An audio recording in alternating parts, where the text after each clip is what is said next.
The dust of the high plains had a taste. Mora knew it intimately. It was the grit of failed harvests, the fine powder of bone-bleached afternoons, the silence of a house stripped bare. For 6 days she had been digging, her shovel a dull tooth against the hardening earth. The edge of winter was a blade against the sky, honing itself on the wind that scoured the last of the stubborn, rust-colored leaves from the skeletal fingers of the aspens. Each scrape of metal on stone was a punctuation mark in a story she was determined to end. The grave was for her, a final bed in a land that had taken everything else. Her husband, Fen, was 2 years gone, claimed by a fever that had burned through him with the ruthless efficiency of a brush fire. He had been a man of hard edges and harder beliefs, his hands calloused from both the plow and the hilt of a knife. He saw the world in stark terms, settlement and wilderness, righteous and savage. Mora, barren as the winter ground, had become just another part of the landscape he sought to tame, another silence to fill with his pronouncements. His passing had not brought grief, but a profound and unnerving quiet. The silence in the small sod house was no longer his absence, but her own echoing presence. It was this echo she sought to finally mute. The hole was nearly deep enough. Her breath plumed in the frigid air, each exhalation a ghost of the life she was so ready to surrender. The muscles in her back and shoulders screamed, a fiery protest against the cold that had settled deep in her bones. Blisters had formed and broken on her palms, the raw skin sticking to the worn wood of the shovel handle. It was a penance of sorts, a final accounting of a life measured in duty and disappointment. She did not weep. The tears had frozen somewhere deep inside her, crystalline and sharp. She worked with the steady, metronomic rhythm of a woman who had nothing left to rush toward and nothing to flee. The sun, a pale wafer in the gray sky, was beginning to bleed towards the jagged peaks of the western mountains. Soon, the wolves would sing their evensong, their voices a familiar, lonely litany. She would be ready. She paused, leaning on the shovel, the rough handle a strange comfort against her cheek. The world was a symphony of gray and brown, the muted palette of impending frost. A flock of slate-colored juncos flitted through the skeletal branches of a nearby cottonwood, their chirps sharp and brittle in the cold air. The wind whispered through the tall, dead grasses, a sound like the rustle of a shroud. She closed her eyes, imagining the satisfying weight of the earth, the final, crushing embrace that would still the frantic, pointless beating of her own heart. She had chosen this spot carefully, on a low rise overlooking the creek that marked the edge of their small plot of land. Beyond it, the forest deepened, a vast, untamed wilderness that Fen had always regarded with a mixture of avarice and suspicion. It was from that forest that they sometimes came, the people he called savages, their faces painted with ochre and their eyes holding the stillness of the ancient trees. A sound, not of the wind or the birds, snagged at the edge of her hearing, a snap, the sharp crack of a twig under a desperate weight. Mora's eyes flew open, her body instantly rigid. It was not the cautious tread of a deer or the purposeful lope of a wolf. This was something else, something clumsy and hurt. Her hand tightened on the shovel, the calloused skin protesting. Fen's warnings, his litanies of their godlessness and brutality, rose in her mind like a foul miasma. He had taught her fear, had cultivated it in her like a bitter crop. She scanned the tree line, her heart a frantic drum against her ribs, and then she saw it. A flicker of movement, a small shape stumbling from the dense shadows of the pines, a flash of dun-colored hide against the deepening gloom. It was a child, a girl no older than 7 or 8 summers, her small frame swallowed by a hide tunic that was dark with something wet. Her black hair was matted with dirt and dried leaves, and one side of her face was a mask of blood. She took 2, 3 lurching steps into the clearing, her movements disjointed, her gaze unfocused. Then, as if her strings had been cut, she pitched forward, tumbling down the shallow embankment and landing with a soft, sickening thud in the bottom of the grave Mora had so carefully dug for herself. For a long moment, Mora did not move. She simply stared, the shovel still clutched in her hand, the world narrowing to the small, broken figure in the earth. The child lay in a crumpled heap, her limbs akimbo, a dark stain spreading on the loose soil around her head. The silence that rushed back in was different now. It was not the peaceful, empty silence she had craved, but a taut, ringing void. The wind picked up, moaning through the grave, lifting a few strands of the child's dark hair. A small, ragged breath hitched in the girl's chest, a sound so fragile it was almost lost to the wind. Life, stubborn and unwelcome. Slowly, as if moving through deep water, Mora let the shovel fall. The clatter of metal on stone was unnaturally loud. She slid down the side of the grave, the loose earth crumbling under her boots. She knelt beside the child, the cold of the ground seeping through her worn woolen skirts. The smell of blood was thick in the air, coppery and raw. With a trembling hand, she reached out and gently turned the girl over. The child's face was pale under the grime and blood, her lips tinged with blue. A long, shallow gash ran from her temple to her jaw, still sluggishly oozing.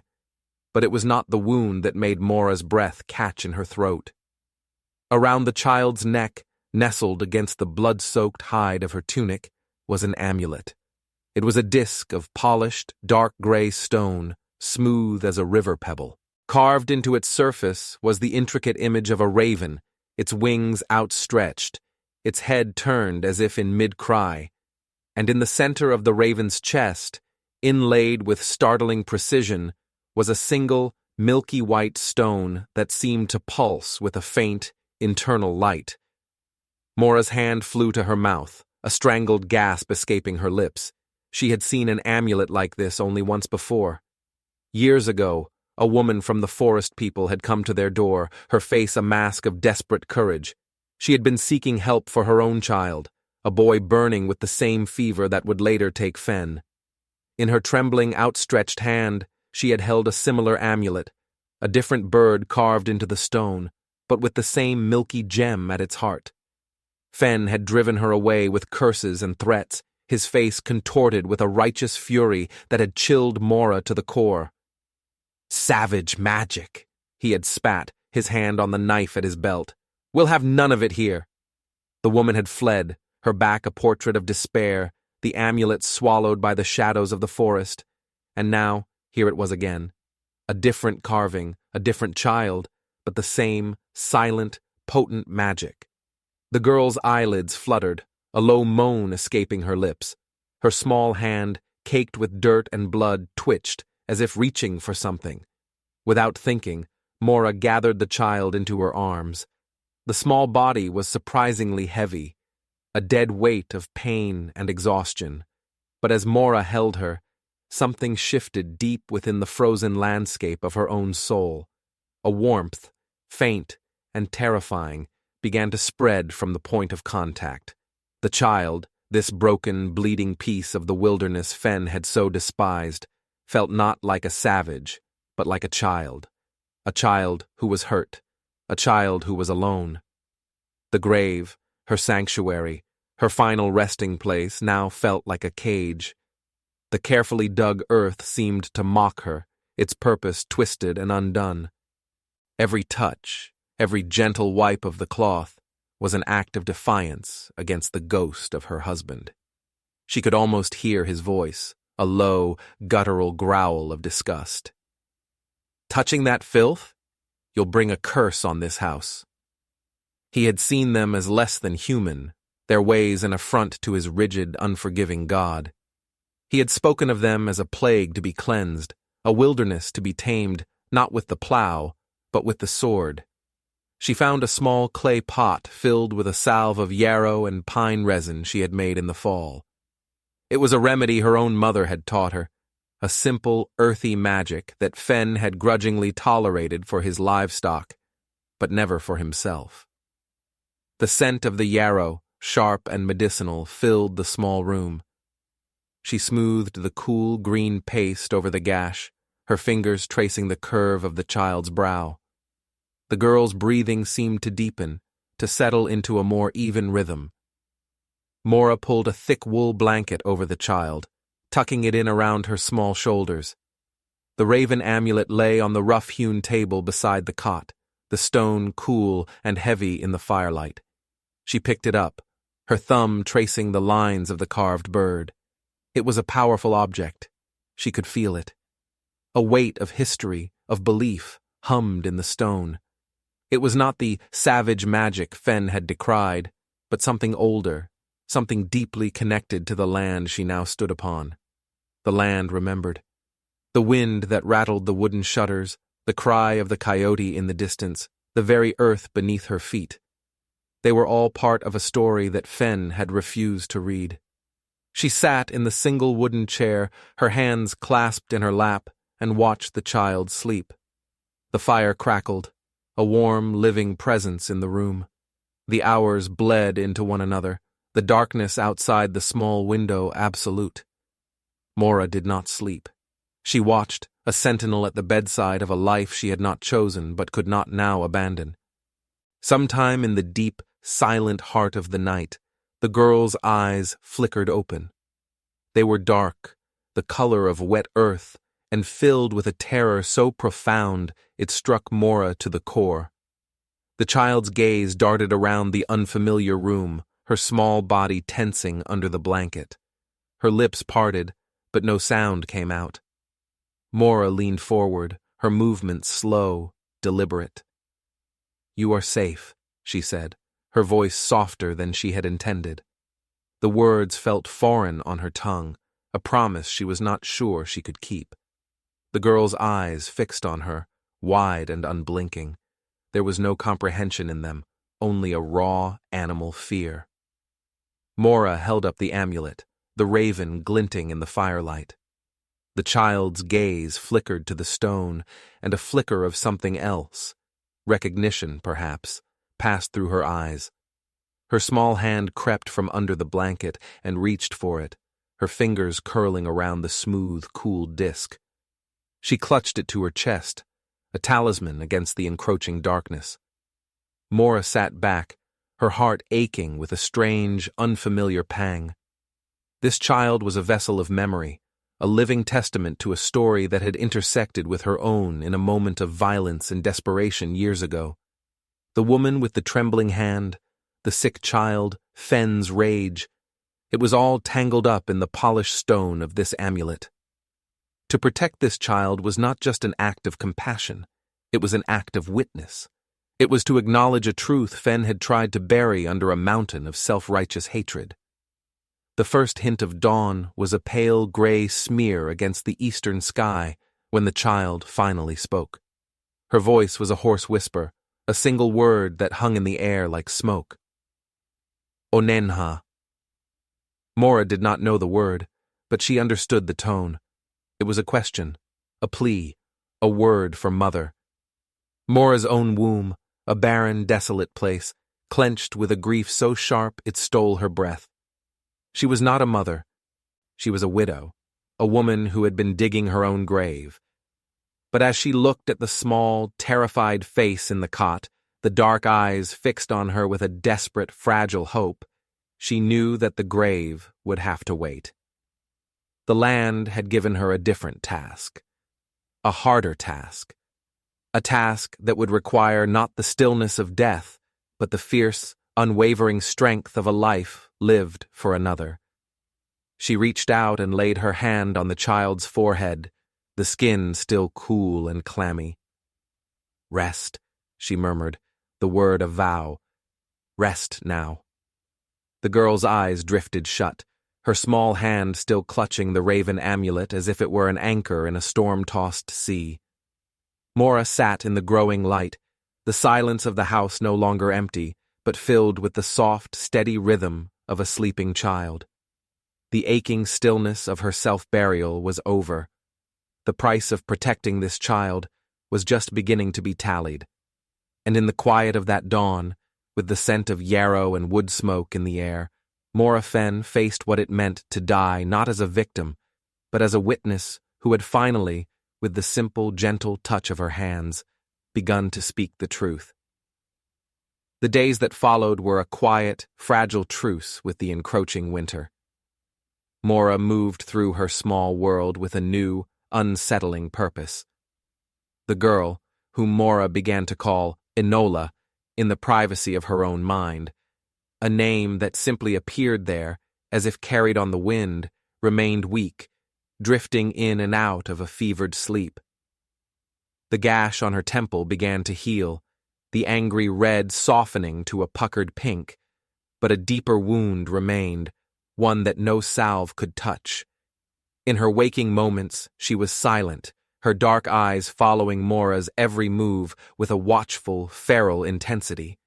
She would not speak again, her voice seemingly lost in the same violent event that had brought her to Mora's door. Mora tended to her with a devotion that surprised herself. Enola's cries subsided into shuddering sobs, her small body going limp with exhaustion in Mora's arms. She was asleep again, before Mora had even laid her back down on the cot. Mora stood over her, her heart a leaden weight in her chest. The silence that returned was heavy, freighted with the ghosts of what this child had seen. That evening, as the shadows deepened, Mora sat by the fire, the raven amulet in her hand. The smooth, cool stone was a comfort, a tangible link to the mystery that had been thrust upon her. She studied the intricate carving, the fierce, wild energy of the bird captured in the unyielding stone. It was a symbol of a people Fenn had called godless, yet it held a power and a reverence that his own rigid faith had never possessed. A thought, quiet and insistent, began to form in Mora's mind. The child was not just haunted by memories, she was disconnected. She had been torn from her world, from her people, from the web of beliefs and stories that had given her life meaning. The amulet was a piece of that world, but it was not enough. The land remembered, Mora had thought. And perhaps the land could help this child remember not just the horror, but the beauty too. The next morning, she bundled the still sleeping Enola in the warmest blankets she possessed and carried her outside. The air was sharp and clean, the sky a vast, unbroken dome of pale blue. The first snows had dusted the high peaks, their white crowns gleaming in the morning sun. Mora walked past the abandoned grave without a glance, her steps carrying her towards the forest. She did not go far, just to the edge of the trees where the aspens gave way to the deep, silent world of the pines. She found a sheltered spot, a small clearing where the sun had melted the frost from the thick carpet of pine needles. She laid Enola down on the blankets, her small face turned towards the sun. And then Mora began to speak. She did not speak of Fenn or of her own sorrows. She spoke of the land. She spoke of the way the aspens trembled in the wind, their leaves a shower of gold in the autumn. She spoke of the stubborn, resilient wildflowers that pushed their way through the hard soil in the spring. She spoke of the hawk that nested in the tall cottonwood by the creek, its cry a sharp, lonely sound in the vastness of the sky. She spoke of the deer that came to drink at the water's edge at dusk, their movements graceful and silent. Her voice was low, a steady, rhythmic murmur. She did not know if the child could hear her or if her words made any sense. She simply spoke, weaving a tapestry of the world around them, a world of quiet beauty and enduring strength. She pointed to a chickadee, its black cap a stark contrast to the pale branches, and described its cheerful, persistent song. She crumbled a dry sage leaf in her hand, holding it to Enola's nose so she could smell its sharp, clean scent. She did this every day. Every day she carried the child to the edge of the forest and spoke to her of the land. She became a student of her own small world, noticing things she had never noticed before. The intricate patterns of frost on a fallen leaf, the way the light filtered through the branches of the pines, creating a cathedral of shifting shadows, the silent, patient strength of the rocks that jutted from the earth. Enola remained silent, her eyes watchful, her face a mask of quiet sorrow. But slowly, something began to change. The terror in her eyes began to recede, replaced by a deep, thoughtful stillness.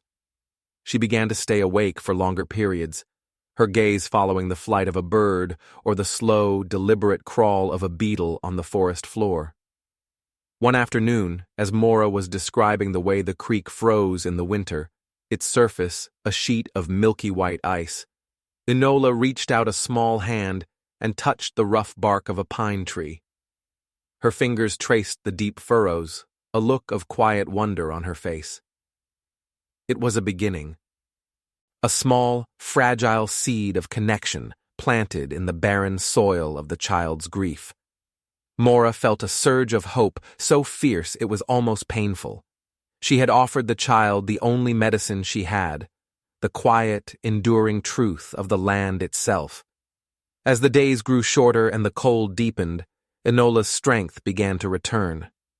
She started to walk again, her steps at first unsteady, but growing stronger with each passing day. She would follow Mora through the small house, a silent, watchful shadow. She still did not speak, but she began to communicate in other ways. A touch on the arm, a small, insistent tug on Mora's skirt, a gift of a perfectly formed pine cone or a smooth gray stone from the creek bed, left on Mora's pillow while she slept. One evening, as they sat by the fire, Mora was mending a tear in one of her dresses, her needle moving in and out of the rough fabric with a steady, practiced rhythm. Enola sat on the floor beside her, her gaze fixed on the dancing flames. Suddenly, she reached out and took a piece of charcoal from the hearth. On the smooth, flat stone of the fireplace, she began to draw. Her small hand moved with a surprising sureness, her strokes bold and confident. A shape began to emerge from the black lines. It was a bird, a raven, its wings outstretched, its head turned in mid-cry. It was the raven from the amulet. Mora's needle stilled, her breath catching in her throat. Enola looked up at her, her dark eyes wide and questioning. She pointed to the drawing and then to her own chest. Mora understood. "This is me." Then, Enola's hand moved again. She drew another figure, a larger one, standing beside the raven. A woman, her hair long, her arms outstretched. She pointed to the drawing of the woman, and then she looked at Mora. A single, perfect tear traced a path down her cheek, shimmering in the firelight. Onenha. Mother. Mora's own eyes filled with tears. She reached out and pulled the child into her lap, holding her close. Enola did not resist. She leaned against Mora, her small body finally relaxing, her face buried in the rough wool of Mora's dress. For the first time since she had stumbled out of the forest, the child felt not like a stranger, not like a burden, but like a part of Mora's own heart. The land had remembered, and now the child was beginning to remember too. Not the terror, not the violence, but the love, the connection. The story that was carved into the stone of the amulet and in the lines of the raven she had drawn in the ashes. The truth, Mora realized, was not something that was spoken in words, but something that was felt in the bones, in the blood, in the silent, unwavering language of the heart. And in the quiet of the small sod house, surrounded by the vast, silent wilderness, a widow and a child, two broken pieces of a fractured world, began to piece themselves back together, not with words, but with the simple, profound magic of a shared and sacred memory. Winter arrived, not with a gentle dusting of snow, but with the furious onslaught of a blizzard. The wind shrieked like a banshee, hurling itself against the small sod house, rattling the shutters and driving fine, stinging particles of ice through every crack and crevice. For 3 days, the world outside was a churning vortex of white, the sun a forgotten memory. Mora and Enola were prisoners in their small, warm bubble, the fire their only anchor in the howling chaos. The forced intimacy of their confinement wove a new, stronger thread into the fabric of their fragile bond. Enola, now steady on her feet, explored every corner of the small house, her small fingers tracing the patterns in the wood grain of the table, the rough texture of the stone hearth. She still did not speak, but her silence was no longer born of terror, but of a deep, innate watchfulness. She was a child of the forest, accustomed to observing, to listening, to understanding the world through a language that did not require words. She communicated with a grace and clarity that continually astonished Mora. A tilted head and a questioning look was a query about the strange, metal pots that hung by the fire. A hand on her belly and a soft sigh was a declaration of hunger. She learned the rhythms of Mora's days, anticipating her needs, fetching a log for the fire before Mora had even realized it was burning low, her small face alight with a quiet pride in her own usefulness. During the long, storm-tossed afternoons, Mora would take out the raven amulet, its polished surface a cool, dark mirror in the firelight. She would hold it in her palm, and Enola would sit beside her, her small hand resting on Mora's wrist, her gaze fixed on the carved stone. And in those quiet moments, something extraordinary began to happen. It began with a sound, a low humming sound that emanated from deep in Enola's chest. It was not a word, but a melody, a simple haunting tune that rose and fell with the rhythm of the wind outside. As she hummed, her fingers would trace the lines of the raven, her touch as light as a moth's wing, and as she traced, images would flicker in Mora's mind, unbidden and startlingly clear. She saw a woman with hair as black as a raven's wing, her face kind, her hands stained with the juice of berries. She saw a circle of lodges, the smoke from their fires rising straight into a clear blue sky. She saw children laughing, their dark eyes sparkling with mischief. She saw the flash of a fish in a sun-dappled river, the silent tread of a deer in a grove of aspens. They were not her memories, but they felt as real as her own. They were the child's memories, unlocked by the touch of the stone and the sound of the song. They were the memories of the world Enola had lost. Mora did not understand how it was happening. It was a magic beyond her comprehension, a deep, ancient current that flowed between the child, the stone, and the land itself. She did not question it. She simply received it, a silent, reverent witness. The images were a balm, a counter-narrative to the specter of Fenn's hatred. The people of the forest were not the faceless savages he had described.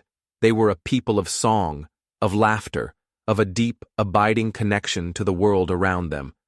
But with the images of beauty came flashes of terror.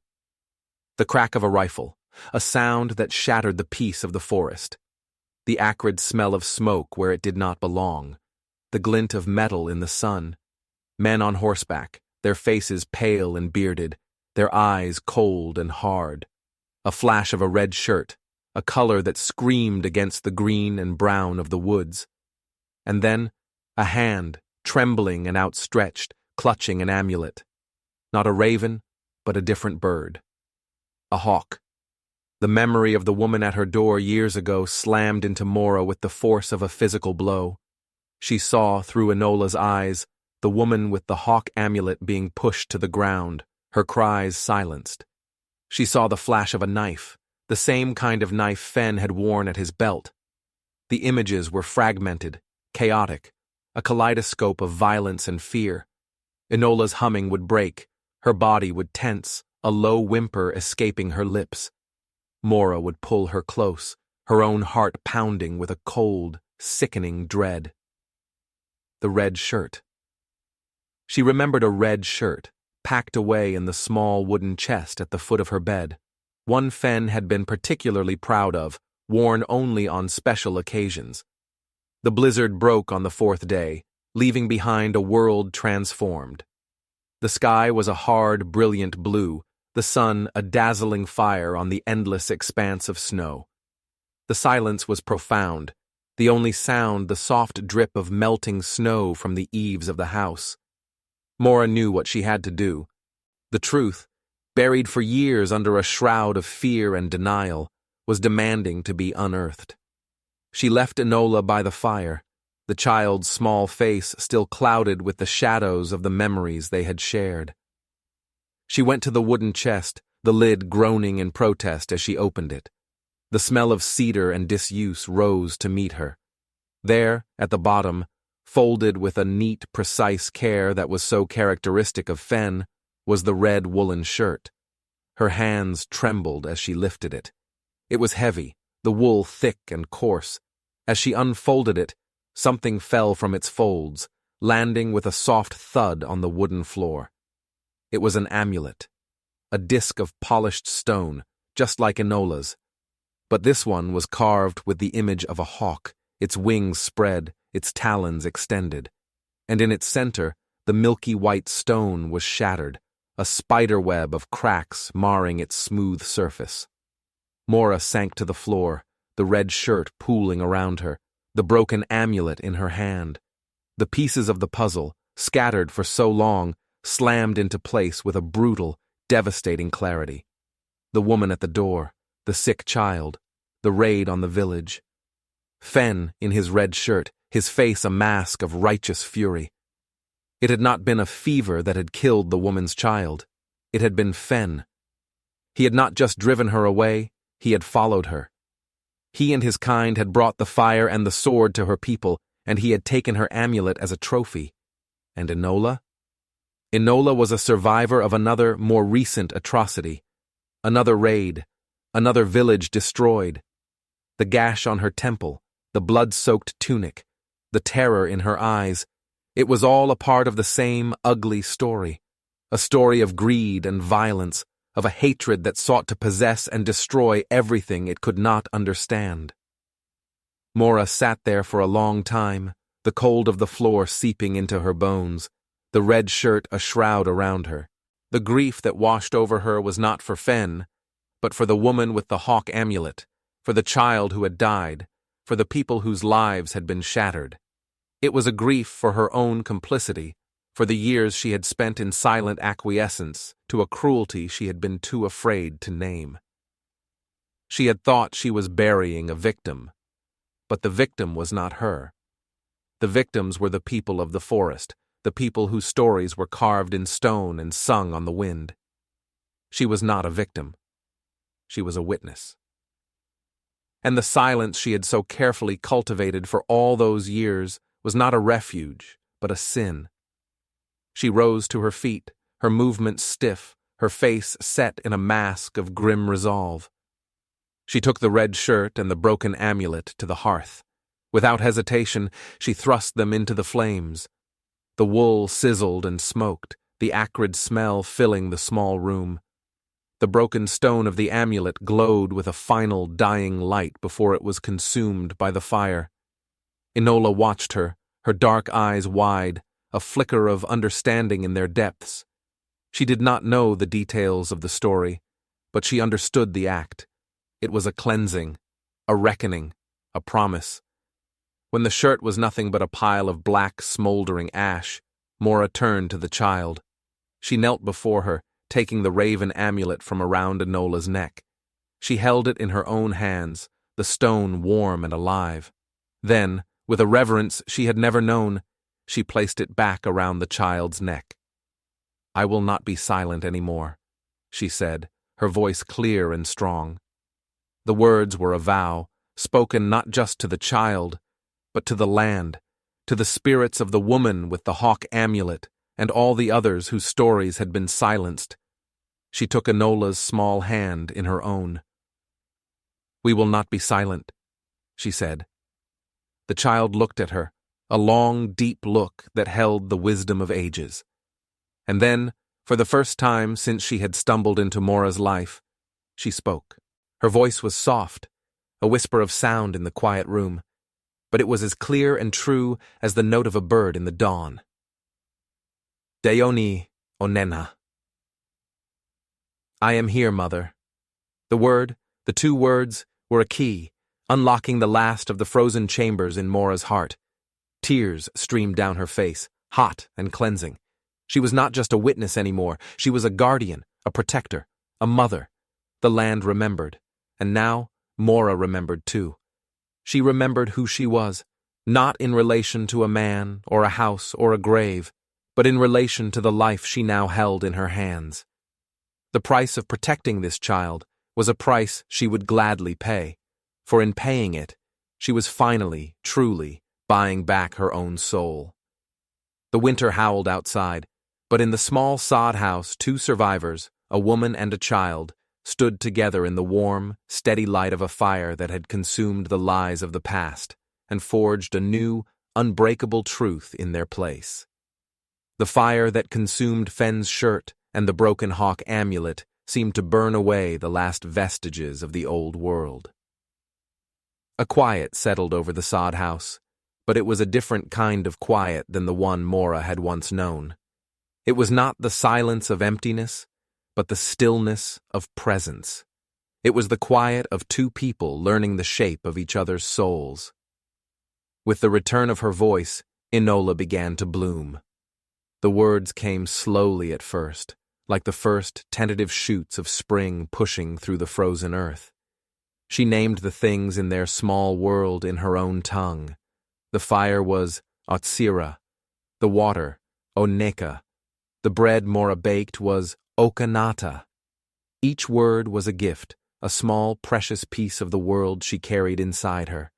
Mora, in turn, began to learn this new language, her own tongue, clumsy at first, shaping itself around the unfamiliar sounds. The words were a bridge, spanning the chasm of their different histories, creating a shared landscape of understanding.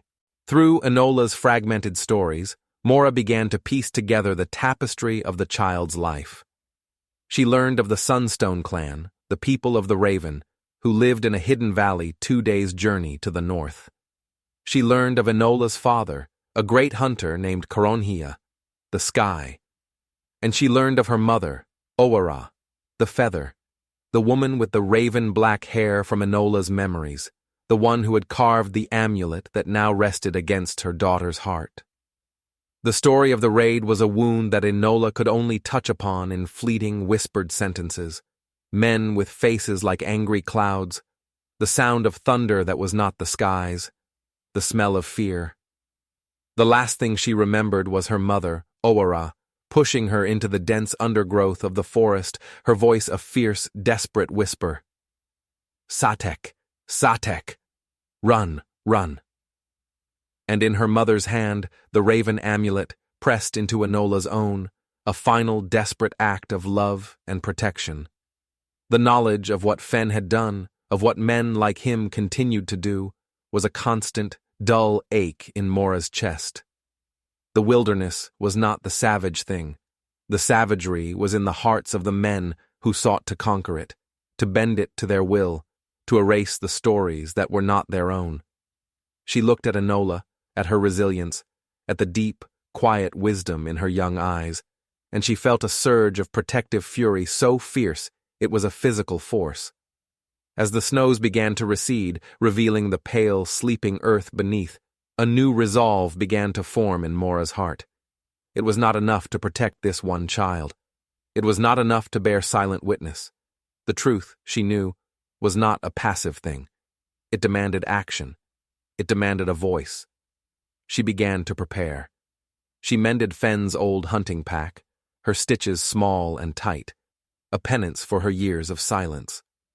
She smoked the last of the meat, ground the corn into flour, and gathered the herbs and medicines she would need.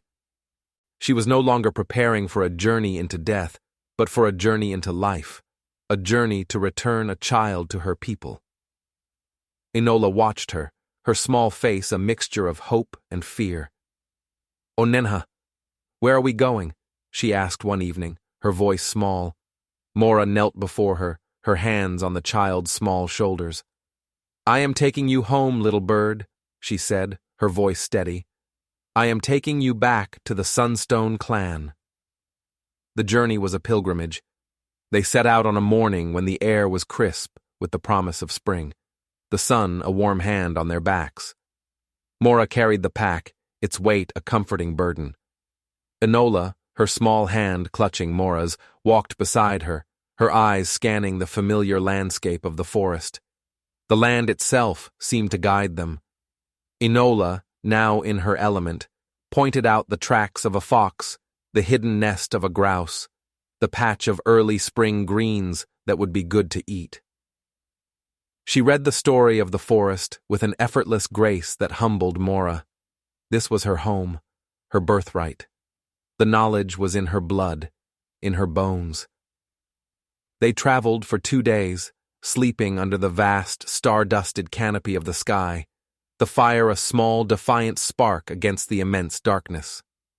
On the second night, as they sat by the fire, Enola grew quiet, her gaze fixed on the dancing flames. "I am afraid, Onenha," she whispered. "What do you fear, little one?" Mora asked gently. "I do not know if they are still there, the men with the angry faces. What if they came back?" The child's fear was a cold hand on Mora's heart. It was a fear she could not dismiss, a possibility she could not deny. She pulled Enola into her lap, wrapping her in the warmth of her own cloak. "I do not know what we will find," she said, her voice a low, honest murmur. "But whatever it is, we will face it together. You are not alone anymore." She held the child until she slept, her own heart a tumultuous sea of hope and dread. She was a woman who had once sought the silence of the grave, and now she was marching toward a confrontation she could not predict, her only weapon the truth, her only shield the love she felt for this child. They found the valley on the 3rd day. It was a place of breathtaking beauty, a green, fertile bowl nestled between 2 towering, granite-faced mountains. A river, clear and sparkling, snaked through its center. But as they drew closer, a silence, an unnatural silence, reached out to meet them. There was no smoke from the lodges, no sound of children's laughter, no sign of life. The village of the Sunstone clan was a graveyard. The lodges were burned-out shells, their skeletal frames black against the green of the valley floor. The ground was littered with the debris of a violent, hasty departure, a broken pot, a child's moccasin, a single, iridescent feather from a raven's wing. Enola's hand tightened in Mora's, her small body trembling. A low, keening sound of grief escaped her lips, a sound that seemed to be torn from the very earth beneath their feet. Mora's own heart shattered. They were too late. The men with the angry faces had come back. They walked through the desolate village, their footsteps echoing in the profound silence. It was a scene of utter devastation, a testament to a hatred so profound it could not even tolerate the existence of a people who lived in harmony with the land. Mora's grief was a hot, bitter bile in her throat. And then she saw it. A flash of color against the charred black of a lodgepole. A small bundle of blue beads, tied with a strip of doe skin. It was a marker, a sign. Hope, fierce and desperate, surged through her. Enola saw it too. She ran towards it, her small legs pumping. "Onena, look!" she cried, her voice trembling. They followed the trail of markers, small, almost invisible signs left for any who might return. A pattern of stones, a carved symbol on a tree, a feather tied to a branch. The trail led them away from the valley, up a steep, winding path into the high country. They found the survivors in a hidden cave, its mouth screened by a waterfall. There were not many of them. An old man, his face a mask of sorrow. A few women, their eyes holding the haunted look of those who have seen too much. A handful of children, their faces pale and thin. They were a ghost of a people, their spirit battered but not broken. When Mora and Enola stepped into the cave, a hush fell over the small group. All eyes turned to them, a mixture of suspicion and fear in their gaze. The old man, who seemed to be their leader, rose to his feet, his movements slow and pained. And then, one of the women gasped. Her hand flew to her mouth, her eyes wide with disbelief. She took a hesitant step forward, and then another. It was the woman with the raven black hair, Awara, Enola's mother. Enola? She whispered, the name a fragile breath of hope. Enola stood frozen for a moment, and then her face crumpled. Onenya! She cried, a sound of pure, unadulterated joy. She ran into her mother's arms, the two of them clinging to each other, their sobs echoing in the stone-walled cave. Mora stood back, her heart overflowing, tears streaming down her own face.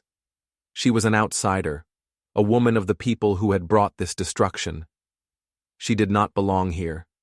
She had brought the child home. Her task was done. She turned to leave, to slip away into the shadows, to return to her own empty life. But a hand on her arm stopped her. It was the old man. His eyes, dark and ancient, held no malice, only a deep, profound sadness. "You will not leave," he said, his voice a low, gravelly rumble. "You have brought a piece of our heart back to us. You will stay. You will share our fire. You will be a witness to our story." And so, Mora stayed. She lived with the Sunstone clan in their mountain refuge, sharing their meager rations, their deep sorrow, and their unyielding hope. She listened to their stories, their songs, their prayers. She learned their ways, their deep reverence for the land, their intricate understanding of the delicate balance of life. She told them her own story, too, the story of Fen, of her own silence, of the grave she had dug for herself. She spoke of the red shirt and the broken hawk amulet, and she saw in their eyes not condemnation, but a shared understanding of the poison that had infected her world. She was no longer Mora Fen, the barren widow. She was Atit Senha, the one who witnesses with her hands. The name was given to her by the old man, a name that acknowledged her journey, her transformation. She had not died in the grave she had dug, but she had been reborn. She had died not as a victim, but as a witness who had finally spoken the truth, not with words of anger or retribution, but with the quiet, unwavering action of a heart that had been broken open and made whole again. In the spring, when the snows had fully melted, the Sunstone clan returned to their valley. They began to rebuild, their spirits resilient, their connection to their land unbreakable. And Mora, Atitsenha, worked alongside them, her hands, no longer digging a grave, but planting the seeds of a new life, a new story, a new hope, in the rich, fertile earth of a world she had finally, truly come to call home. The aching stillness was gone, replaced by the steady, rhythmic heartbeat of a people who had faced the darkness and chosen to live, to remember, and to sing their song to the rising sun. And in the center of it all, a child with a raven amulet around her neck. Her laughter a testament to the enduring power of a love that had crawled out of a grave and into the arms of a woman who had dared to listen to the whispers of the land.